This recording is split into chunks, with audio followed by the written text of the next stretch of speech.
Las cortinas, cerradas a cal y canto, no dejaban pasar ni un hilo de luz y sin embargo, la habitación ardía de intensidad. En el suelo yacía un corsé negro medio desabrochado, un cenicero repleto de colillas recién apagadas y sobre la cómoda, un vaso manchado de brandy y carmín rojo. La actriz no hablaba, dictaba. Reclinada en un diván, apenas cubierta por una bata abierta que no se molestaba en cerrar, no hacía el menor esfuerzo por taparse. Señaló al joven asistente, que temblaba como si hubiera entrado en la habitación equivocada. Pero no era así. Todo había sido cuidadosamente planeado. Las velas, el vinilo girando en silencio, el espejo colocado justo enfrente de la cama. Y el ventilador apagado porque, según ella, el aire distraía del instinto. Había dejado instrucciones precisas, nada de flores frescas, solo pétalos secos.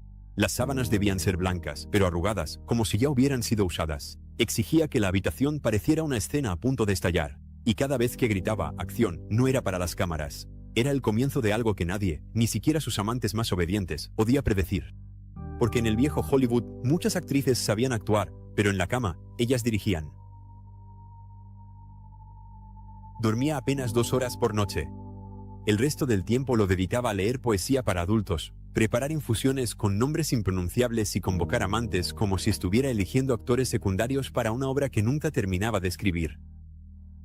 Decía que el deseo era una fiebre que no podía esperar hasta el amanecer. Tenía un vestuario exclusivo para las horas después de la medianoche, batas de seda transparente, capas con capucha, guantes de encaje sin dedos.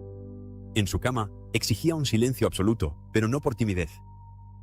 Quería escuchar el ritmo exacto de la respiración ajena, los crujidos del colchón, los latidos desacompasados del corazón. Si alguien suspiraba fuera de tono, lo corregía.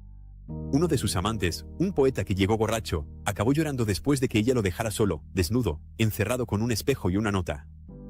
Vuelve cuando sepas interpretar lo que quieres sentir. Murió joven.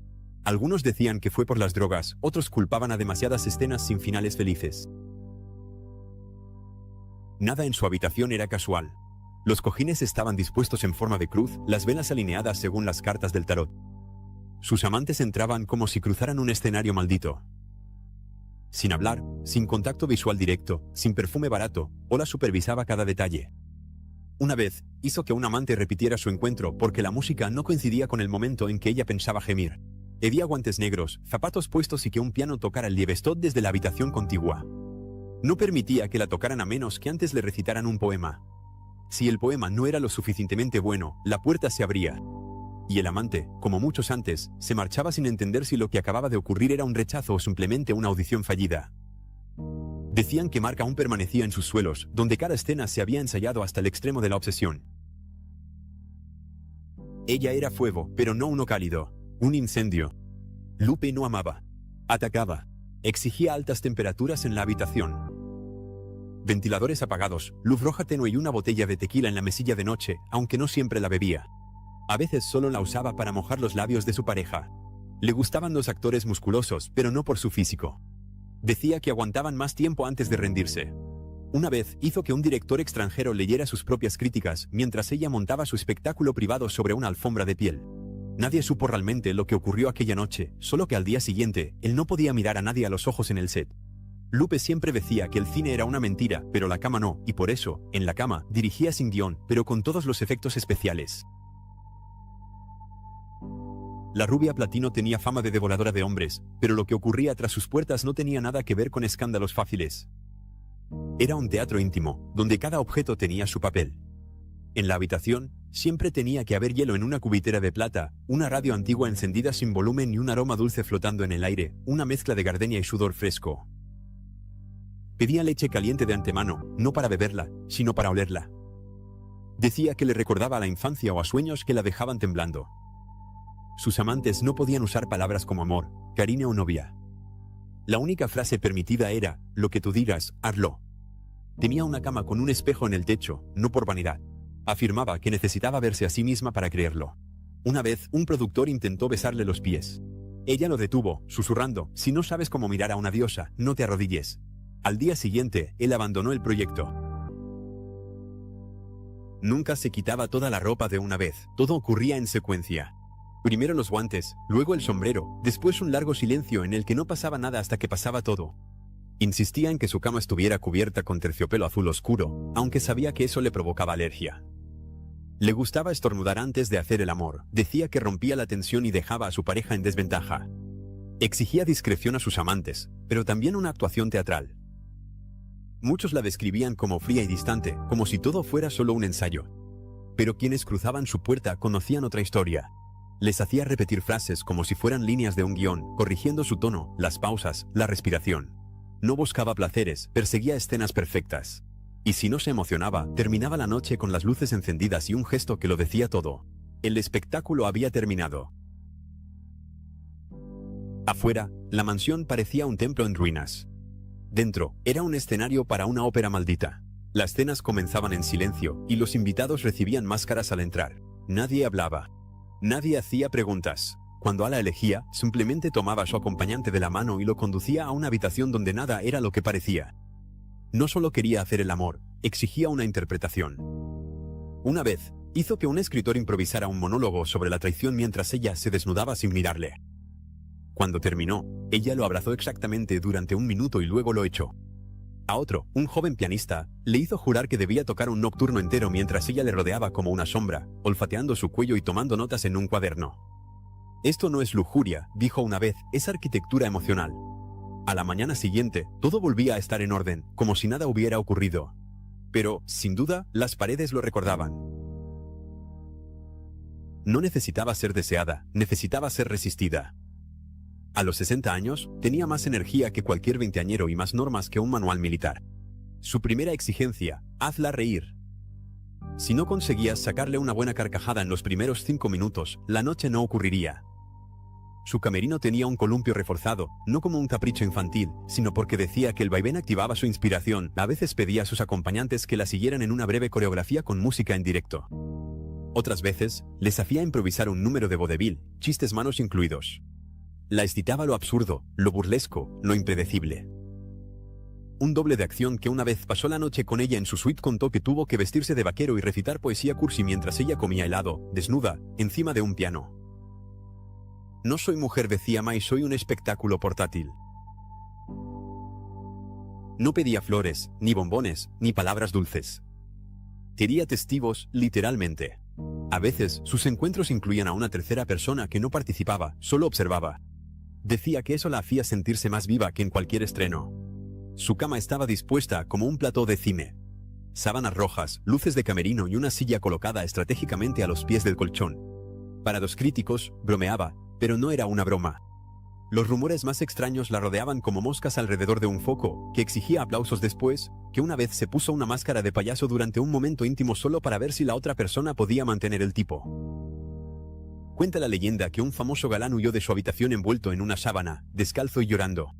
Cuando su doncella le preguntó qué había pasado, Clara simplemente respondió, no sabía improvisar. Me aburrió. Antes de cada cita, hacía una llamada encriptada. No era un mensaje coqueto. No era una invitación a programar. Afirmaba que si alguien no entendía el juego, no merecía la función. Eddie no era solo la actriz más bella de su generación. También inventó un sistema de comunicación secreto, pero sus códigos no eran solo para tiempos de guerra. En la intimidad, aplicaba todo. Sonido, ritmo, frecuencia. Cada noche era un algoritmo diferente. En su tocador, guardaba una libreta con diagramas, bocetos de cuerpos y flechas, como si planeara operaciones tácticas. Nunca dormía 2 noches seguidas en la misma cama, ni con la misma persona. La rutina mata más que el tiempo, solía decir. Pedía que se apagaran todas las luces excepto una lámpara roja apuntando directamente al suelo. En ese punto, sobre una alfombra. Todo nos sucedía allí, como si la cama fuera solo un señuelo visual. Prefería lo inesperado, lo incómodo, aquello que nadie se atrevía a repetir. Nadie tocaba su cepillo, nadie tocaba su espejo, nadie respiraba cerca de sus toallas. Joan era obsesiva, pero no por vanidad, sino por control. En la cama, ese control se convertía en ritual. Las almohadas debían colocarse en forma de cruz, el cuerpo completamente limpio, perfumado con jabón de avena sin aroma, y la música, invariablemente, tenía que incluir cuerdas graves. Nada de risas, nada de gemidos. El placer debía sentirse, no oírse.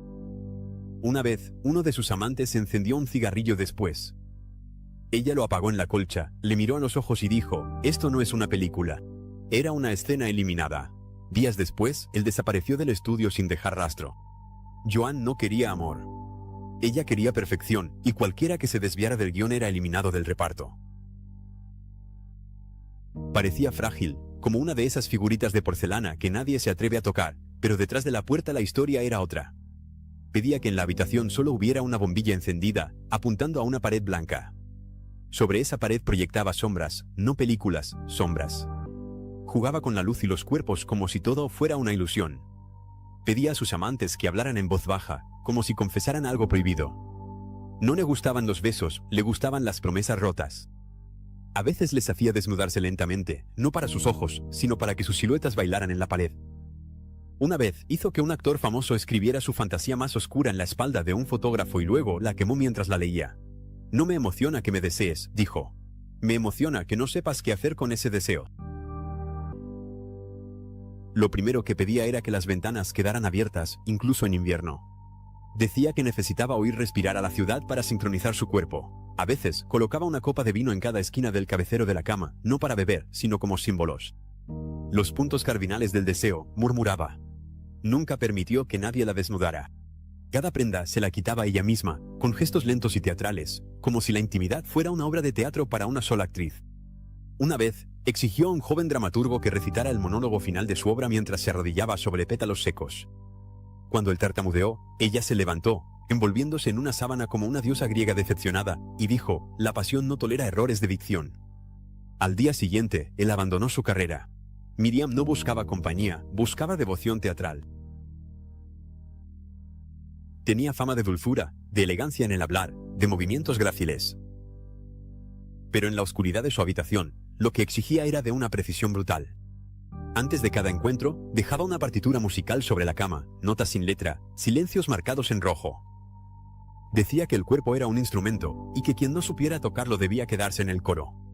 Insistía en que no le hablaran en inglés, sino en francés o italiano, aunque muchos amantes no supieran más que unas pocas palabras. Eso no importaba.